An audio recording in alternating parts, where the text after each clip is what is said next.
साथियों नमस्कार। पिछले 4-5 महीनों से स्वास्थ्य कारणों से आपके समक्ष प्रस्तुत नहीं हो पाया। पहले स्वास्थ्य जरूरी था, उसमें लगा हुआ था। अब काफ़ी सुधार है और इलाज अभी भी चल रहा है। आज आपसे कार्यकारिणी की तरफ से 3 अपडेट आप लोगों को साथ में साझा करने के लिए हाजिर हुआ हूँ। पहला तो ये कि एक हमारी सिविल रिट 4923/2022 4923/2022 जो 471 पीड़ित निवेशकों के लिए राजस्थान हाईकोर्ट जोधपुर में लगाई थी और जिसका फैसला 2 मई 2022 को हो गया था। फैसले में कोर्ट ने ये कहा था कि भाई आप लिक्विडेटर को रिप्रेजेंटेशन दें और लिक्विडेटर आपके भुगतान तय समय में कानून के दायरे में रहकर करेगा।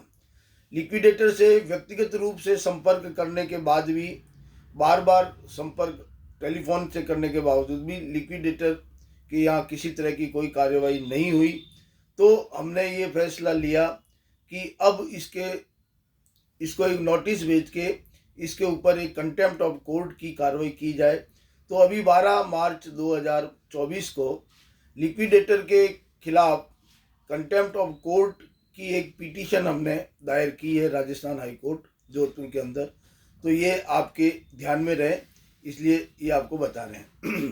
दूसरी बात, अभी कुछ समय पहले सुप्रीम कोर्ट के अंदर संजीवनी सोसाइटी पीड़ित समिति के नाम से एक तथाकथित सोसाइटी का गठन हुआ, जिसके अंदर 12-15 जने कुल थे, अधिकांश राजपूत परिवारों के थे।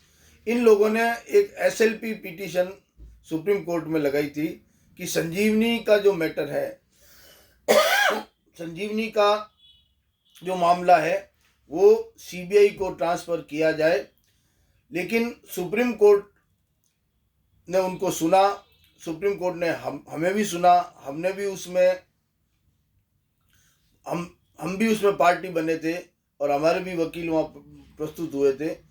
और सुप्रीम कोर्ट ने ये डिसाइड किया कि जब राजस्थान हाई कोर्ट के अंदर ऑलरेडी पीड़ितों की सिविल रिटें और अन्य मुकदमे चल रहे हैं, तो आपको अलग से सुप्रीम कोर्ट आने की आवश्यकता नहीं है। आप राजस्थान हाई कोर्ट के अंदर ही जाएं और वहाँ पे अपने जो आपकी अपनी बात कहने का है वो उनको कहें। और जब जांच व अनुसंधान एजेंसी SOG अपना कार्य सुचारू रूप से कर रही है, तो फिर आपको अलग से ये याचिका लगाने की आवश्यकता नहीं है। इस तरह से करके उनको वहाँ से सुप्रीम कोर्ट ने अपना फैसला सुनाया। एक दूसरी याचिका जो हमारी सिविल रिट है 11967/2020 जो 2020 से चल रही है, 5008 पीड़ित निवेशकों के हितों की रक्षा के लिए वो लगाई गई थी। तो उस सोसाइटी ने हमारी उस सिविल रिट के अंदर पार्टी बनने के लिए एप्लीकेशन लगाई। 500-700 पन्नों की एप्लीकेशन लगाई। उसमें सुप्रीम कोर्ट का पूरा रेफरेंस था, सुप्रीम कोर्ट की पूरी पिटीशन थी। उस पिटीशन के अगेंस्ट में हमने अभी 6 मार्च को तारीख थी अपनी, 6 मार्च को हमारे वकील के द्वारा उसमें हमने अपनी तरफ से संजीवनी पीड़ित संघ की तरफ से अपना जवाब प्रस्तुत करवाया है।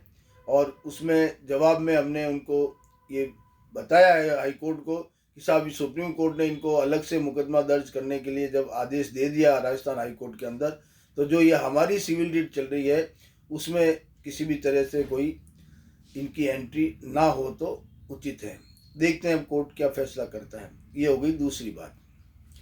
तीसरी बात, विधानसभा चुनाव निपट गए, अब लोकसभा चुनावों का ऐलान हो गया, तारीखें भी निश्चित हो गई। 19 अप्रैल से शायद लोकसभा चुनाव चालू होंगे और जून में उनके परिणाम आएंगे। आप सभी लोगों से मेरा ये निवेदन है कि बिना किसी राजनेता के या बिना किसी मंत्री के किसी भी तरह का घोटाला कहीं भी हिंदुस्तान में नहीं हो सकता। और संजीवनी घोटाले में किसका हाथ है, किसके द्वारा ये किया गया है, ये SOG की जो जांच और अनुसंधान एजेंसी SOG है, उनकी तफ्तीश में, उनकी फॉरेंसिक जांच में, प्लस संजीवनी पीड़ित संघ ने भी अपनी तरफ से एक फॉरेंसिक जांच करवाई थी अलग से CA बिठाकर, उन सभी में ये साबित हो गया, ये जग जाहिर हो गया कि इसके अंदर भी केंद्रीय जल शक्ति मंत्री जी का हाथ है और उन्होंने ये घोटाला किया है। अब आप अपने विवेक से ये निर्णय लें कि वोट किसको दें। वोट तो देना ही है, अपने मत का जो अधिकार आपको है उसका उपयोग तो करना ही चाहिए, और नोटा कोई रास्ता नहीं है, ऐसी मेरी समझ है। क्योंकि एक बहुत छोटी सी बात है कि अगर कहीं 1 लाख वोट पड़ने हैं और उसमें से अगर मान लो 20,000 नोटा चले जाएंगे, तो जो मतदान का प्रतिशत है 80%, फैसला या परिणाम उसी 80% में से आना है।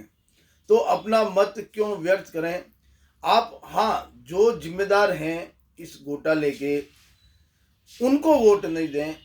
बाकी जो आपको समझ में आते हैं दूसरे प्रत्याशी, किसी को भी वोट दे सकते हैं, लेकिन उनको वोट देने से कोई फायदा नहीं है, ऐसा मेरा मानना है।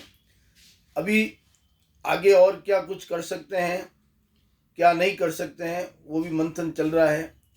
जैसा भी कुछ समाचार होंगे आप सभी को समय समय पे अवगत कराते रहेंगे, और प्रयास करेंगे कि किसी भी तरह से पीड़ित निवेशकों का भुगतान वापस आ जाए।